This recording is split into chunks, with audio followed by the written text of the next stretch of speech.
Hello everyone. Episode की शुरुआत में दिखाते हैं कि हान वुड क्राफ्टिंग का काम कर रहा है और रैन पीछे से आती है और हान को हक कर लेती है।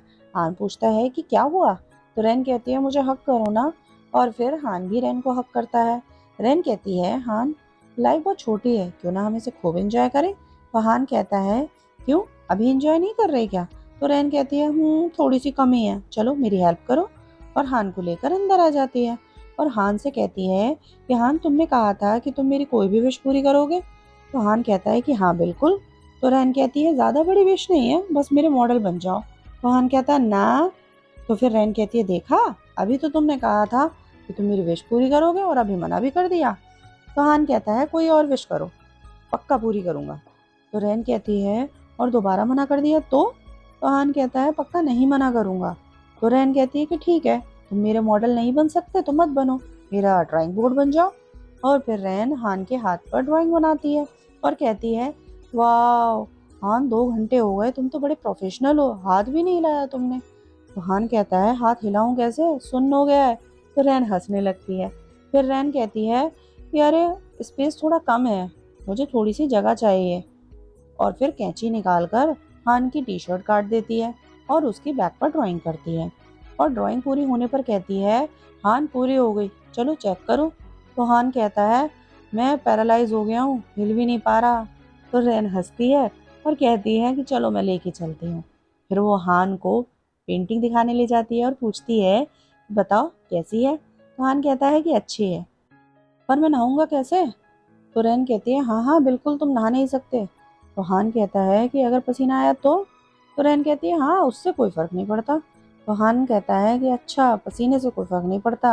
और तभी रैन को पकड़कर उसे किस कर देता है और दोनों फिर पैशनेटली एक दूसरे को किस करने लगते हैं। और फिर हान कहता है कि रैन, गेम बिल्कुल फेयर होना चाहिए, अब तुमको सेक्रीफाइस करना होगा थोड़ा सा।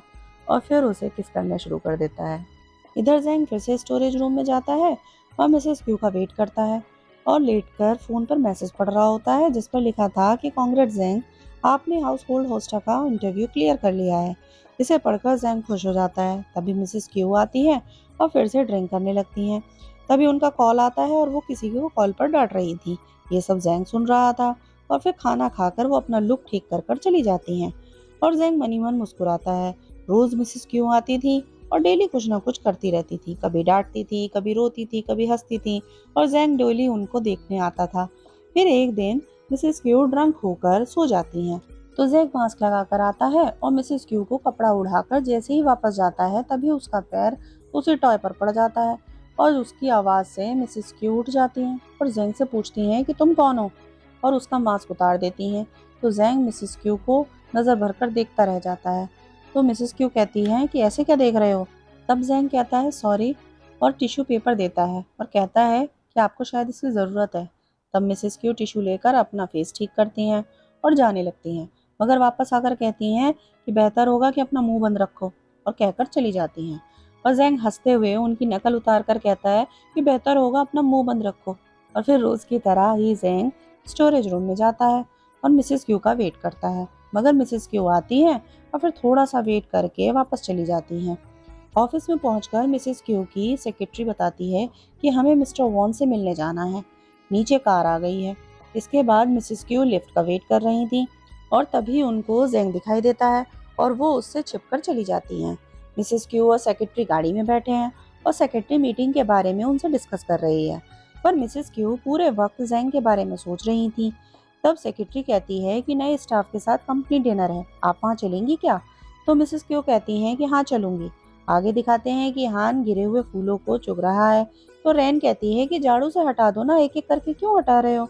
तो हान कहता है इनको उगाने में मैंने बहुत मेहनत की है, झाड़ू से ये टूट जाएंगे, कम से कम कुछ तो इज्जत रखनी चाहिए ना इनकी।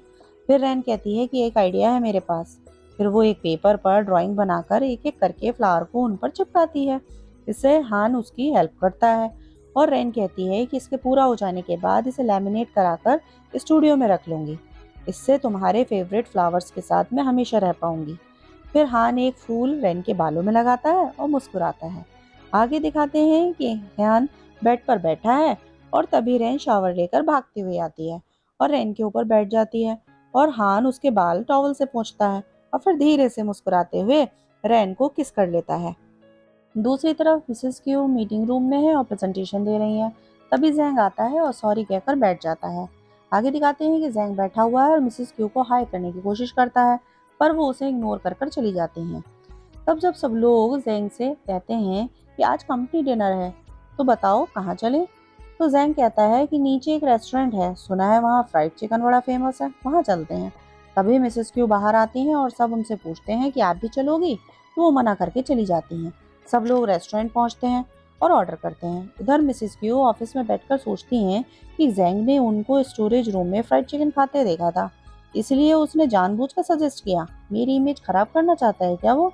और फिर वो उठ के रेस्टोरेंट आ जाती हैं। नेक्स्ट डे मीटिंग रूम में प्रोजेक्ट डिस्कस करते हुए प्रोजेक्ट का सारा काम मिसेस क्यू जैंग को दे देती हैं और कहती हैं कल तक सारी प्रेजेंटेशन तैयार हो जानी चाहिए, और चली जाती हैं। तभी जैंग का एक कलीग उससे पूछती है कि क्या तुमने मैडम को नाराज कर दिया है? तो जैंग कहता है नहीं तो वो कहती है कि अरे साफ पता चल रहा है कि वो तुमसे खुंदक निकाल रही हैं। इतने बड़े प्रोजेक्ट की सारी प्रेजेंटेशन किसी पुराने एम्प्लॉय के लिए भी मुश्किल है, फिर वो तुम तो नए हो यहाँ। तो जैंग कहता है कि मैं अपनी पूरी कोशिश करूंगा। आगे जैंग का घर दिखाते हैं जहाँ वो बहुत सारे लोग रहते हैं। जैंग की एक जॉइंट फैमिली है और शाओली जिसका होटल शाओजॉ विलेज में है, वो जैंग की बहन है। वो तभी जैंग के रूम में आती है और जैंग का खाने के लिए पूछती है, जहाँ पर जैंग प्रोजेक्ट बना रहा था। तो जैंग कहता है कि मैं अभी नहीं खाऊंगा, तुम जाओ यहाँ से, और फिर टेबल पर वहीं काम करता करता सो जाता है। नेक्स्ट डे मिसेस क्यू की सेक्रेटरी प्रोजेक्ट प्रेजेंटेशन से कहती है कि ये पीपीटी हैं जो मिस्टर जैंग ने बनाई हैं, आप एक बार चेक कर लेना। थोड़ी देर बाद जैंग मिसेस क्यू के ऑफिस में कॉफी लेकर आता है और मिसेस क्यू को कॉफी देता है, जिसे मिसेस क्यू एक तरफ रख देती हैं। फिर जैंग कहता है कि स्टोरेज वाले मामले को लेकर शायद आपको कोई गलतफहमी हो गई है। दरअसल जॉब ऑफर मुझे आपसे मिलने से पहले से ही आया हुआ था और मैं पूरी कोशिश करूंगा कि इस जॉब को अच्छे से करूं। तो मिसेस क्यू पूछती हैं कि तुम कहना क्या चाहते हो? मतलब तुम्हारा ये कहने का ये है कि तुमने मुझे स्टोरेज रूम में रोते हुए, गाते हुए, खाते पीते देखा, तो मुझे लगा कि तुम मेरे सीक्रेट सबको बता ना दो, इसलिए मैं तुम्हारे लिए चीज़ें मुश्किल बना रही हूँ। जैंग कहता है कि नहीं, ऐसा नहीं है। तो मिसेस क्यू कहती हैं तो फिर जाओ यहाँ से। जैंग जाने लगता है तो फिर अपनी प्रोजेक्ट रिपोर्ट को देखकर पूछता है कि क्या आपने प्रोजेक्ट्स की रिपोर्ट पढ़ी? तो मिसेस क्यू कहती हैं कि हाँ पढ़ी, सब बेकार है। अगर ऐसे ही बेकार काम करोगे तो कंपनी को तुम्हारे जैसे लोगों की कोई ज़रूरत नहीं है, समझ गए ना? तो जैंग अपनी रिपोर्ट उठाता है और कहता है कि हाँ समझ गया, मैं रिज़ाइन कर लूँगा, और गुस्से में रिपोर्ट्स को डस्टबिन में फेंक कर वहाँ से चला जाता है। आगे दिखाते हैं कि एक लड़की आती है और रैन से पूछती है कि शाओजॉ विलेज कहाँ है। तो रैन कहती है जहाँ तुम खड़ी हो ये शाओजॉ विलेज ही है, और वो लड़की हंसते हुए आगे चली जाती है और रैन फिर उसे देखती रह जाती है। ये एपिसोड यहीं खत्म होता है। मिलेंगे अगले एपिसोड में, तब तक के लिए गुड बाय।